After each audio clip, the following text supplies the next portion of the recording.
Well, hello everyone. Happy launch day for Deepest Chamber. I am Genesee with publisher Those Awesome Guys, and I'm here with Balcony Softworks, the developers of Deepest Chamber. Are you guys excited? It is an awesome day. It is indeed an awesome day. We are super, super, super excited. Yay. Thank you for having us. Okay, well, we're going to have the introduce yourselves segment. So please say your name and what you did on the game for those watching who want to praise you. Hello, everyone. My name is Dori, and I am the animator and VFX artist of Deepest Chamber. Also, I did a lot of testing. Excellent. Okay. Hello everyone, my name is Attila. I am one of the programmers and audio designer of the game. Hello everyone, I'm George, and I'm one of the designers and programmers on the game. I'm gonna have to ask George and Attila to turn up a little bit because they are super quiet. I know you're trying to be like step back and give Dodie the spotlight, All but right. we have to be loud. Always. I know. Okay. Okay, so let's start at the beginning. This is going to be a retrospective. We're going to go into some of the cool new stuff that you guys haven't seen, players, in the 1.0 launch. But before we do that, we're going to talk a little bit about the past and then kind of go over some like early things I think you're going to love. So first, how did you guys meet and form Balcony Softworks? I hope there's a hilarious story here because I can just see you guys doing stuff. I don't really know if it's hilarious, but we actually met with Attila in university, and we found our love for programming and doing stuff that basically reinventing the wheel in programming and starting to develop engines for games. And that's basically how we met and found our passion for this thing. And we just told ourselves that we should maybe try and make a game. And that's how our first game actually happened, Barroom. And I Well, you was did. an old-time friend with George, so Yes. we actually were high school friends and classmates. And yeah, I just basically stick around for the second project. They were like, "We need an animator. Can you do it?" And I was like, "Sure, yeah, I can do it." So that's how I joined Balcony Softworks. Awesome. Well, we're going to talk about your adventures in mocap in a little bit, but let's and boy, okay. So this is your second game. You've mentioned that too, but how was the experience of this one different than the first one for you? Well, it was quite a different experience because, we decided to go with a publisher this time because marketing our Yeah. first game was something that we had no idea how to do. There's still no idea how to do, and it was a huge burden. I gathered a lot of gray hairs during that time, and we thought that maybe we shouldn't do almost everything by ourselves and join us with some awesome people, and that's what we did. So that was the biggest change for us. But also we developed a new 3D engine for our next project, which was once again an interesting endeavor because reinventing the wheel, making a 3D engine from scratch might not be the best idea to do, but we did it anyway because we love programming. So yeah. Okay, those are some big changes. Very cool. Okay, so if you're just joining and you've never played this before, new player, can you guys summarize what Deepest Chamber Resurrection is? Well, in summary, it's a dark and gritty deck builder with a couple of twists. So we hope that it brings new things to the genre, and I think that it truly does. Awesome. Okay, so let's give a little bit of a tease for some of these new features if you are not a new player. And we do have some cool new stuff. Let's see. New stuff. Let's talk about when, first of all. That's what I'm going to show while you do that. So how's Wen different than the other heroes they may have played before? And why Necromancer? How did this come about? I mean, I think the Necromancer class just fits into the game really nicely, especially into the game's lore. We always knew that we want a Necromancer, but we had quite some trouble with her, especially with designing her. She went through a lot of iterations, and I think she ended up a really powerful but quite complex class in the game. She's really different from a gameplay standpoint because you kind of trying to make an undead army with her. That's her first and foremost archetype. So you're summoning undeads, skeletons, and trying to keep those skeletons in hand and trying to command those skeletons. And none of the other heroes do things like that. And her second archetype is slightly different from her first archetype. It's what we call Spikes archetype. Basically, she can put Spikes buffs on heroes, and when those heroes get hit, the enemies attacking that hero will get damaged. So you're, spiking and dealing damage back to those who attack you. And that makes her quite interesting from a mechanic standpoint. So how you manage who you want to hit, who you put spikes on, and stuff like that. Okay, do we want to delve into lore just a little bit? Because we really haven't touched any of that for fear of spoiling, but it's been 2 years in early access, so I think we can spoil just a little bit. Yeah. So can you tell us about these Grand Masters who are disapproving and maybe some of the dark art stuff like behind this secret school academy? Oh, yes. I think you know that the game takes place basically under Dolmen, in an underground, lair, sewer, caves, mines, underground place. And this underground held a lot of secrets before, and those secrets came up once people had been forced underground. And Ven is a part of a secret cult, a secret dark magic cult, who dabbled in necromancy and in other interesting things like actually healing and manipulating the human body and things like that. This cult actually helped the royal family with issues that they had with childbirth and even like basic health stuff for the Queen Ela. So it's a kind of a gray area what really the cult does.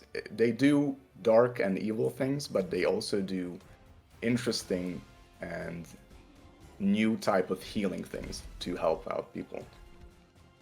Very cool. Okay, I hope you guys are looking forward to playing with Wen. We have also a brief kind of tease of the catacombs for people that want to see kind of just a little bit of that. Can we talk about the catacombs biome and maybe how that kind of works with the others or what makes that super special? I'm going to hand that to Dodi. Okay, so basically in the game, the catacombs is the last depth that a player can reach, and lore-wise, the catacombs are an old and forgotten place where an evil resides, and that's where player can meet the true end boss of the game, who is responsible for keeping the dome above Dolmen alive, and he is the one responsible for all, not the one responsible for all this situation, but the one who kept the dome alive for so many years, and also corrupted and cursed the people of Dolmen, and basically made them living dead, so to speak. I'm sure we've all experienced his special touch over and over and over. Yeah. Yes, as players, we can experience his touch. Yeah. Yes. Okay, so anything else you think we should tease a little bit here? We're talking about in-game content kind of a little bit and ultimate fights, etc. Not to spoil too much, but do you want to share anything else about that before we move to our other questions of the day? Well, to any player who wishes to face the true end boss of Deepest Chamber, all I have to say is be prepared. and yeah, bring a lot of potions. Yes, gather that moss and stuff. Okay, so why early access? Now this is a whole different way of people releasing games. Tell us more about that and maybe the process of kind of working with the community on it. Well, I think that the genre kind of leads into a lot of player feedback. and we knew that we're not going to get this right the first time, and we really didn't get it right the first time. And so basically that's why we wanted to go with early access. We knew that there's going to be a lot of iterations and just a lot of back and forth with the community, hopefully the community, and it was kind of a miracle because the community really helped us out. There were a lot of lovely people who gave feedback constantly, and actually really good detailed feedback for us throughout the years. And so yeah, that's why we wanted to go the early access route. Awesome. Well, with over 40 updates, we know you took it very seriously and listened. This might be a good time for my community managers to throw a link to the Discord in whatever chat you might be watching if you are doing this live. And you can join us in Discord and be a part of that community who is going to give us updates. Hopefully not too many more updates. I think we got it right this time, but we'll see. We'll see what's going on. All right, so let's talk nostalgia and go back to the beginning. I'm going to show some stuff while we talk here, and hide some stuff that I have open. So let's go back to the beginning. I mean, it is a deck builder, and we're starting with this terminal, which I think is super interesting that you linked. Tell me what is this programming magical stuff that you're showing me here? Well, this was the really first iteration of Deepest Chamber. Basically, we were like testing out the mechanics and how things should work. Actually, to be honest, I did play a lot the game this way, and I fell in love with it. Ooh, okay. Yeah, actually, there was something in the code, something to do, and I misread Oh, it yeah. once, and I named it Todo, as in the bird. And I always thought that was that, and George then tell me, no, it's just to do something to finish because wasn't Oh, I finished. love that. But I believe I have about 10 plus hours in the terminal version of the game for sure. When we were like testing basic stuff, we were imagining like we are in a cave fighting enemies and we are heroes dressed in armor and doing stuff the old school way. Yeah, And in wow. reality, you are looking at text. Well, that is awesome, the imagination going into that. And then we've got some early cards here. Traitor, Bard Song, Sacrifice. Got some potions as well. And I'm going to show kind of different versions of this while you talk about this. These are pretty early, like, art stuff. How's all this doing? This is when we started to put things into an engine already. So like we had a basic 3D engine already in the background working, and we were visualizing cards and trying out arts and artists as well, because these are already made by artists. These are not scoured from the internet, the pictures that you can see in the art. But yeah, this is the early stages. George, anything to add to that? Or I think you summarized that beautifully. I like this Okay. force pull. Interesting. Oh, we had crazy ideas. I mean, Yes. 99% of that was like scrapped, but it was fun to like try out things and yeah, I do see something that's quite funny, a singular deck on the screen. Yeah, with Attila, we yesterday kind of found out that we had in the previous version, early access version, the first iteration of early access version, a card type called singular. Basically, cards that were only usable once during combat, and they went into the singular pile. And we had a Oh. quick button for that pile if you wanted to open it with on the keyboard, Yep. programmed. And we don't have that pile for 2+ years now.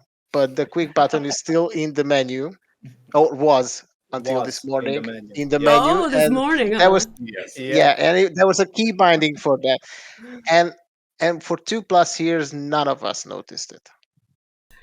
That's how you do it. Lovely. All right, so here's Yeah, our so- like final nice fancy cards. Look at them, so beautiful. Backgrounds, yes. scrolling with their borders. Yes, these are like all of these cards are made by a fantastic and really, really talented Hungarian artist. His name is Gyula Pozsgai, and he Ooh. does comics and wall art. He has his own comics, and we have to say that we are blessed and honored that we had the opportunity to work with this gentleman because he is world class. Yes, we're very lucky. And all Nice. of these arts are made by him, handmade by him, so that you will not see anything like this anywhere else on the internet. These are not store bought things. We really wanted to differentiate our game and wanted to like elevate the art of the cards. Can you talk a little about how these different cards relate to the heroes that you take with you? And you can kind of visually see that too when you look at these. Yes, we try to like thematically separate visually each and every class from each other. Like if you look at the rogue cards or the thief cards or the warrior cards, they each represent an aspect of what you would think if you imagine a warrior, or what you would think if you imagine a thief or a hunter, and so on. Yeah, it's actually like not the process of coming up with cards or illustrations for heroes. It's actually quite a simple process because you have your archetype, what is the class's archetype, and how can you build that archetype up, and you go from there. Obviously, if you want to put in some interesting quirks and weird mechanics, you have to come up with completely new and interesting things. But starting is not that hard. You just have to know what kind of archetype your hero is, and you go from there. Okay. Now let's jump to combat a little bit. We have some basic characters here from our older part. The Lamplighter, which we'll see in several iterations getting more and more progressively finished. The Bug Crank. I don't remember the Bug Crank. Is that still a character? The buck rank is The one with Yeah, the there's one spell. that's Citizen, and then there's one, let's see if I can find it down here. No cards. Yes, Bug Crank. He's getting hit with amnesia in this one that I'm just putting up here. He's got a nice top hat, and he looks like he could be a oh yeah friend. he's what was his Yeah, yeah, all of these characters were when we because all of these characters that we have in the game, at least the humanoid characters, are commissioned by us. So again, they are unique to our game, and while it goes back before we even decided to do Deepest Chamber, we were really into Souls-like games, so we wanted to I make think that a shows. game. Yeah. Yes, we wanted to make a game that's more Souls-like, like Bloodborne, Dark Souls, and games like that. So the enemy designs are coming from that point of thinking. And when we decided to make Deepest Chamber, we wanted to keep the essence of the Souls-like game. So that's why the citizens and every enemy of the game looks the way they do, and they kind of nicely fit into j- um, the storyline of the game. So we really didn't have to modify with them a lot because they were actually fitting nicely.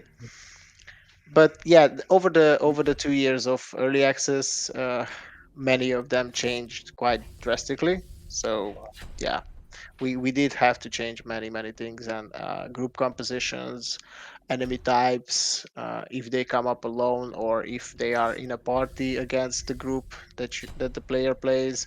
So yeah, many things changed.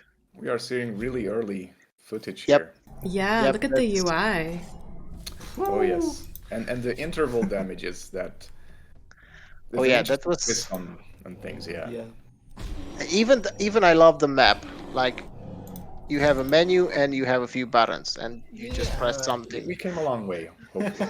Yes. Yeah, here's the newest good stuff here. That is just a tiny bit of difference. Yeah, just a little bit there. I do like how that there's some of them just like coughing on each other and always interacting with each other, looking at each other. Yeah, here we go. Nice. Friar here. Okay. And let's see.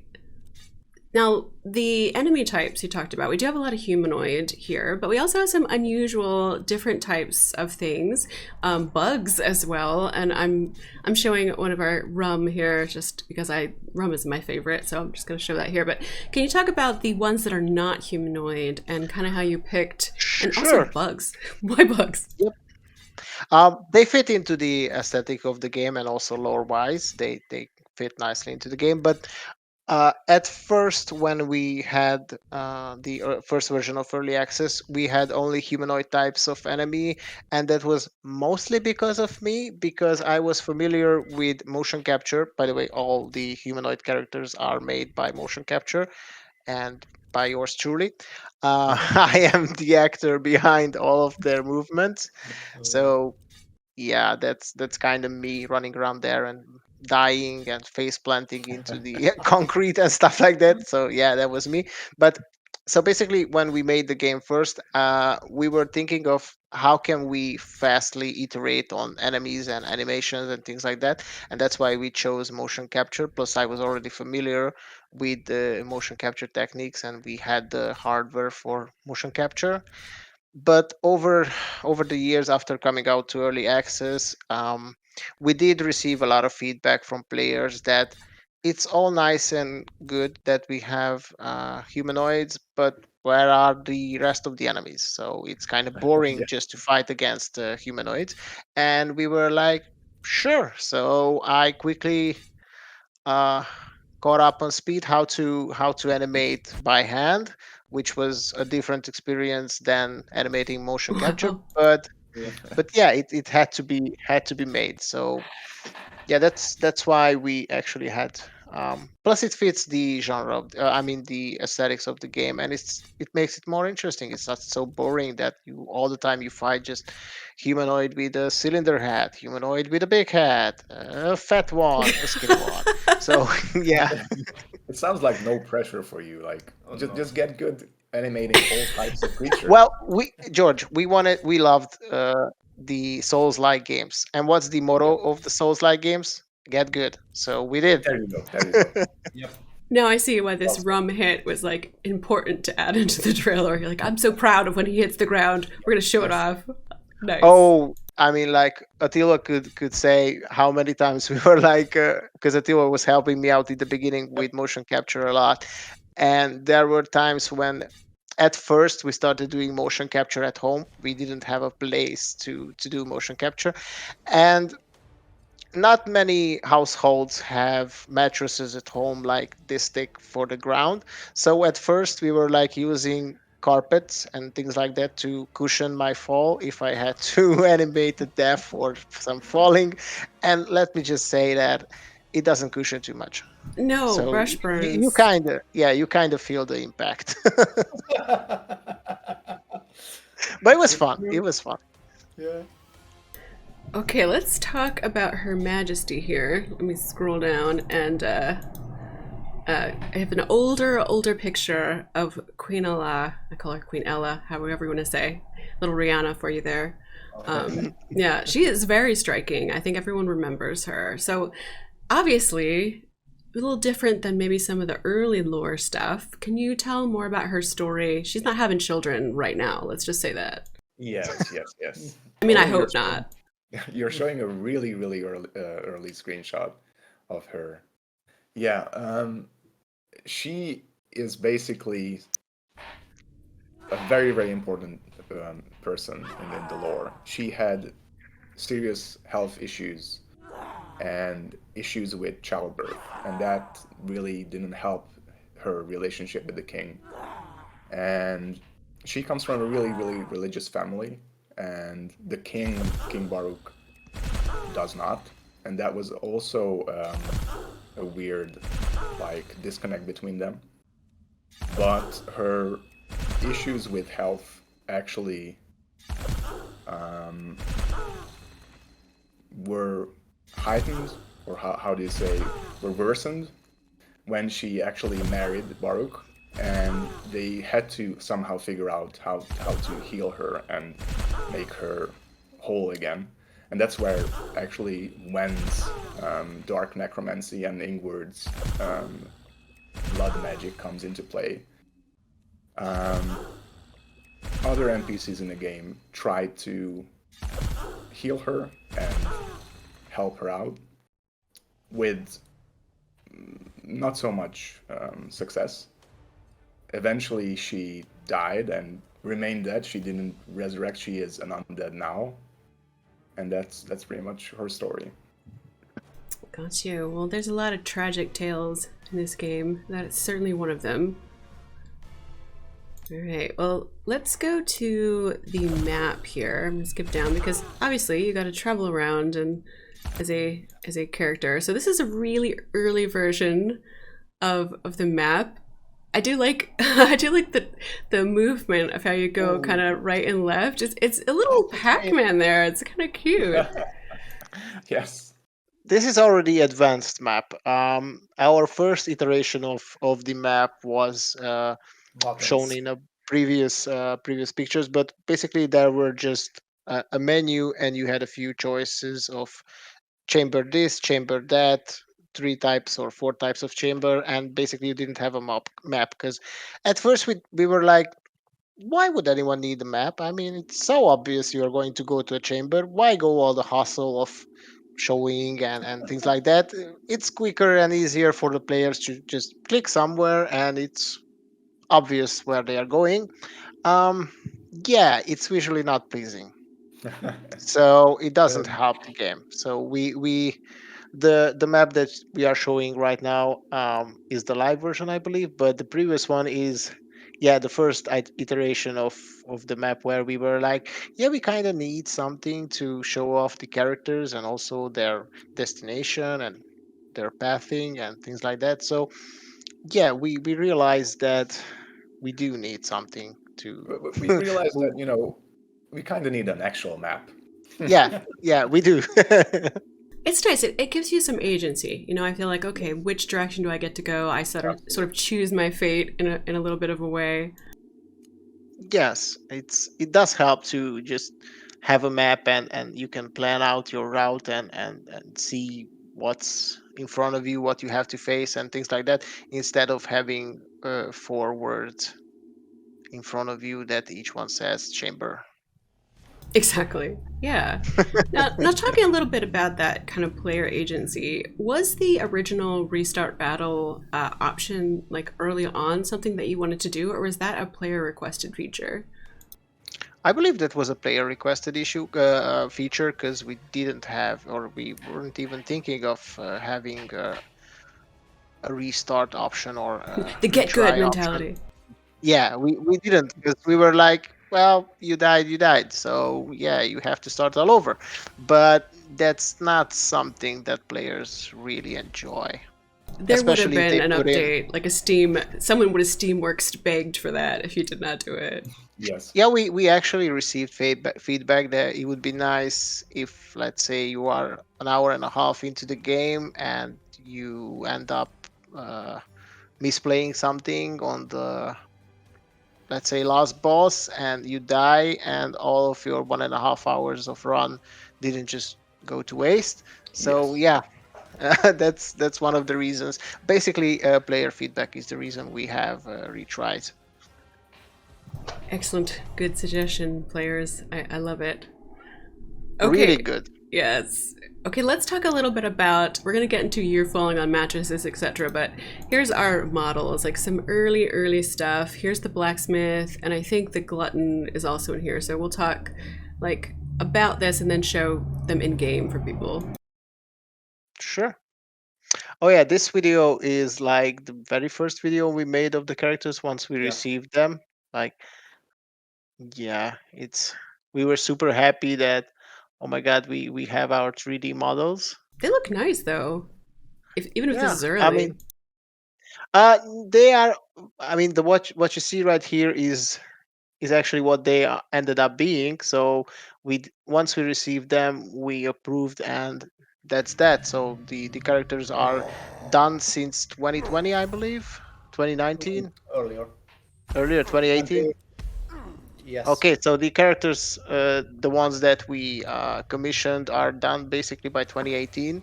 So that's when I started. I even started before that, I believe, already doing motion captures, because we had the basic concept of who's going to be what, and we already started, excuse me, doing some basic movement and motion capture for them.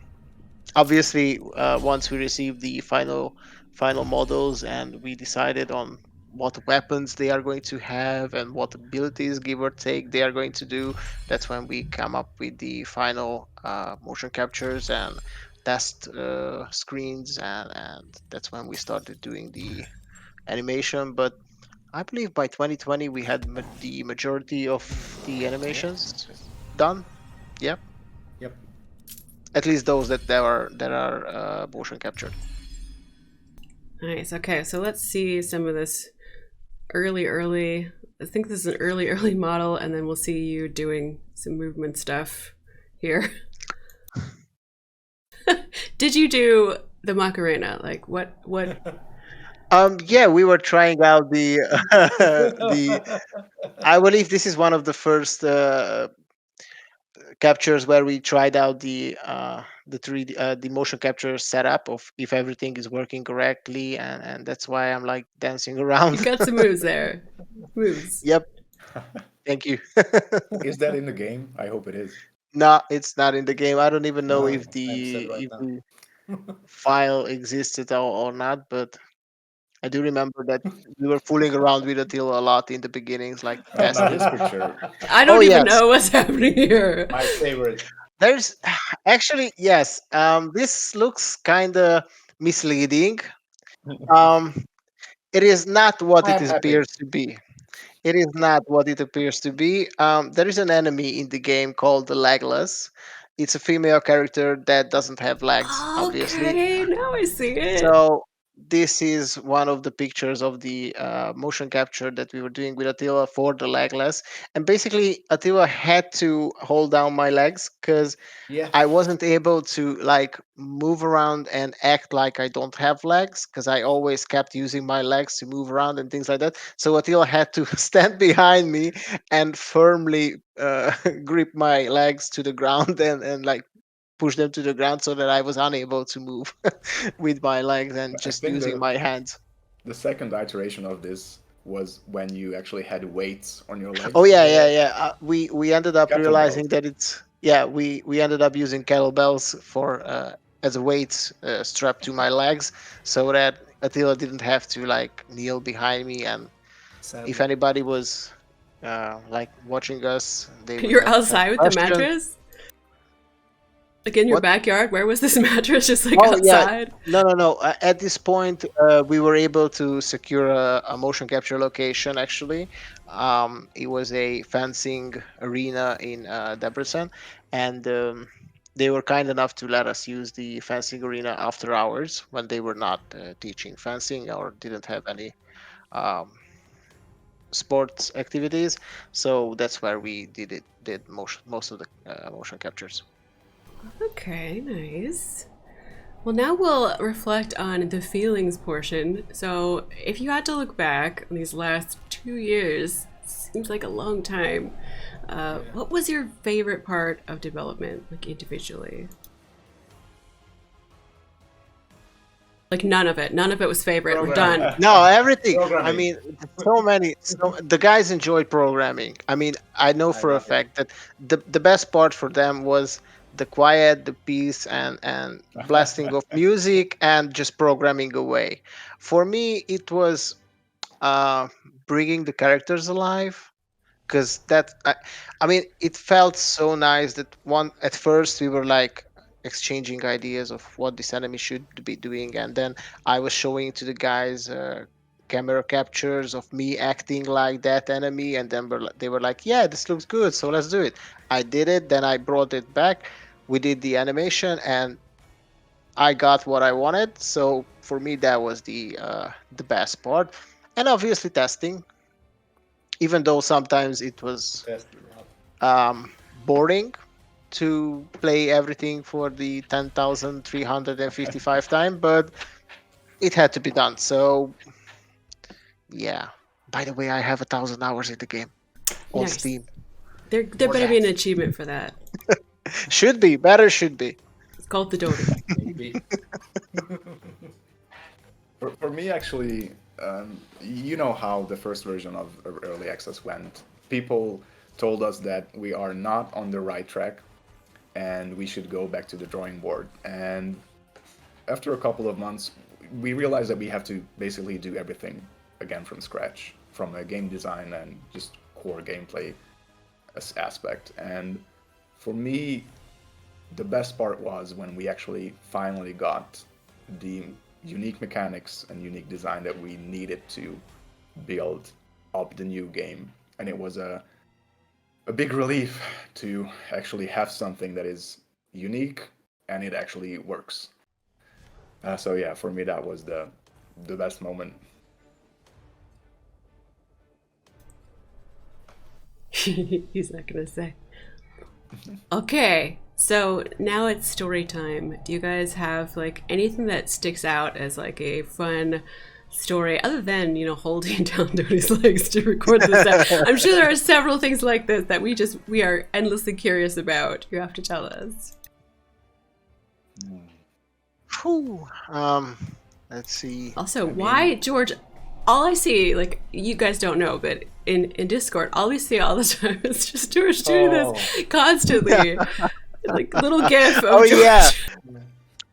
We have we have a GIF that we use internally where basically it's George waving like this, and that's Perfect. and that's why did we record that? Because we were doing some kind of publicity thing. We were releasing. Was it the first- early access Yeah, I think I think release so. or Yes, I think so. yeah, it was the early access release, and we were asked by you guys actually, Dag, to make small videos about ourselves where we just like wave to the camera happy, and that's what George looks like when It's he's George's happy. joyful face. Yes, that's Okay. what I look like when I'm happy. Yeah, it just became a, like, And- it's been updated in the build. There's a wave, you know. Yeah, and that I don't know why or how this became an internal joke, but I believe it has to do something with Christian, one of our Sure. It was Christian. Yep, Project it was managers. Christian. Project managers, exactly. Thank you, George. He was our project manager, and guy. he found this video somehow, somewhere, years after we recorded it, and he just cut this part out and started using it. So now everybody uses it to say hello.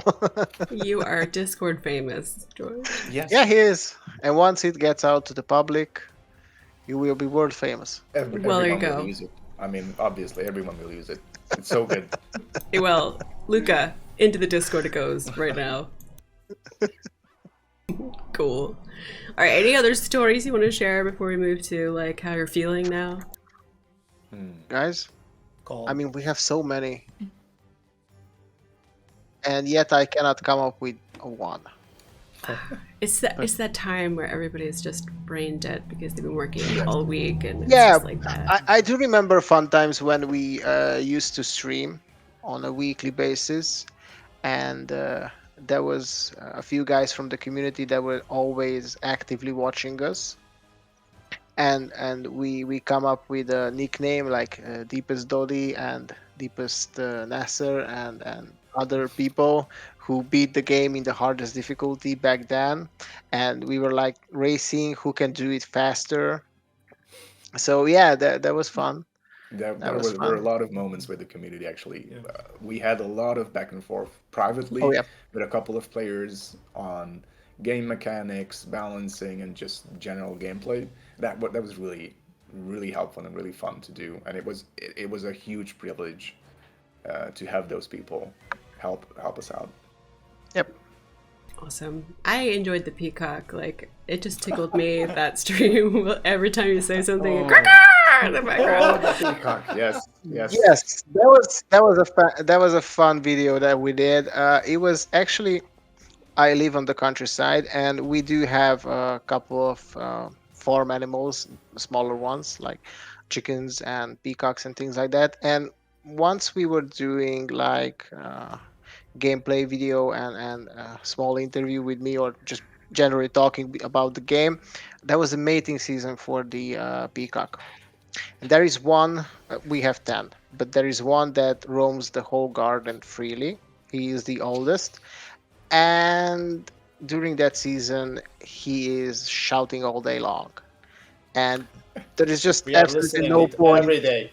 Yep, there is absolutely no point in me closing my door. You can hear him through the door, so it doesn't make a difference. So yeah, that's the famous peacock video where every second sentence got cut by the peacock. Yes. But it was quite a calming ambient sound. I got quite used to it actually. It was very Yeah. jungly. Yes. Nice. Yeah. Okay, so now the official button has been pushed. It is launched. Yes. You can Oh, yeah. relax, hopefully, other than the occasional little bug like a moment ago. So how are Yes. you all Yeah. feeling? You now have 2 game credits in this. Like, your second game is out. Is it out? It's out. It's out, and this Oh. is Let's where the push the fun button. begins. Oh. This is where the fun begins. Yep. Now we can finally stream the game. I cannot wait for that. Right. Next week, we were talking with the guys at Nextstream. We should start weekly or weekly once or twice streaming the game. Like, people can watch and ask the devs I love about that. strategy, card mechanics, whatever you New want. functions. Why is it broken? How is it no. broken? When it's gonna be fixed? It's good. Yes. Next thing, when is it coming out on other platforms? When is this language being added? All Yeah. those things. Future stuff. We'll share anything that happens announcement wise here and other places. So, okay, I think we're gonna wrap up here. Summary of what's happening today. Surprise, if you are a new player, the game is 25% off. Why so much traffic?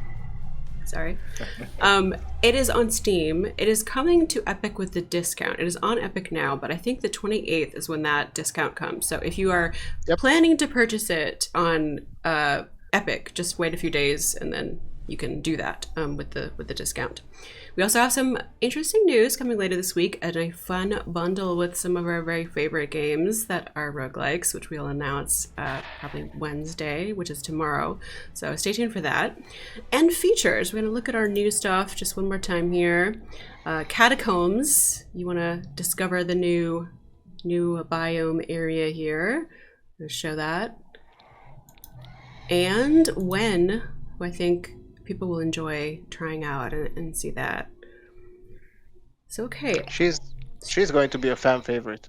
I hope so. I mean, Arlo was a big fan favorite. I mean, Lupa, of course, like any kind of companions, beloved. I want to see if when like eclipses the fame that's already been there. So that'd be interesting.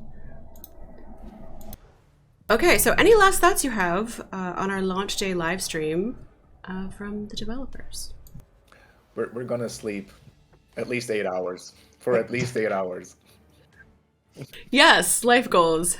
Definitely. Yes. Good. Yeah, that's one of the goals. And once again, we just wanted to take the Yes. opportunity and thank the community and everybody who was involved in the creation of Deepest Chamber. You did a fantastic job, and without you, we couldn't have done it. So And thanks Out also of the to heart, thank you. our publisher who believing in us Obviously. and helping us out. Yeah. thank you, those awesome guys. Yay, yay for all of You it. are awesome. Okay, we're going to take it out on the trailer and stay tuned. There's going to be more live streams with some of your favorites. Benny and Luca are going to show you a little bit more about when and some other things in the next few days. So we will announce them when they happen. So enjoy this trailer as we go out.